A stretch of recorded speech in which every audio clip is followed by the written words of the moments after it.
20 বছরের ইতিহাস ভাঙলো তুফান মুভি। স্টার সিনেপ্লেক্সের সব রেকর্ড ব্রেক করলো তুফান। শোর দিক দিয়ে হলিউড বলিউড সিনেমাকেও ছাড়লেন তুফান সিনেমা।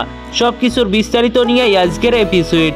তো চলুন মূল গসিপে। শাকিব খান অভিনীত তুফান মুভি নিয়ে আলোচনার শেষ নেই। কি সিঙ্গেল স্ক্রিন, কি মাল্টিপ্লেক্স সিনেপ্লেক্স, সব জায়গায় নতুন রেকর্ড করলেন শাকিব খানের তুফান। শাকিব খান মিমি চক্রবর্তীর তুফান স্টার সিনেপ্লেক্সের 20 বছরের ইতিহাস ভাঙল। স্টার সিনেপ্লেক্সে স্পাইডারম্যান সর্বোচ্চ শো দখল করেছিল 53টি। এখন তারপরে স্থান পেয়েছেন তুফান মুভিটা। আগামীকাল 20 জুন থেকে স্টার সিনেপ্লেক্সে 51 শো পাচ্ছে তুফান।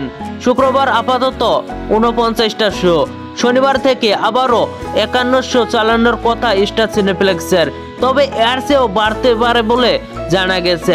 মনে হচ্ছে 58টি শো হতে পারে তুফান মুভির। তুফান মুভির তৃতীয় গান দুষ্ট কোকিল আসছে আগামীকাল। তুফান পুরো বাংলাদেশে রেকর্ড করে যাচ্ছে। প্রতিটা হলেই প্রতিটা শো হাউসফুল যাচ্ছে। ভিউয়ার্স, তুফান মুভি নিয়ে আপনি কতটা এক্সাইটেড অবশ্যই নিচে থাকা কমেন্ট বক্সে জানাতে ভুলবেন না। আর ভিডিওটি ভালো লাগলে একটি লাইক দিয়ে বন্ধুদের মাঝে বেশি বেশি করে শেয়ার করুন। ধন্যবাদ পুরো ভিডিওটির সঙ্গে থাকার জন্য।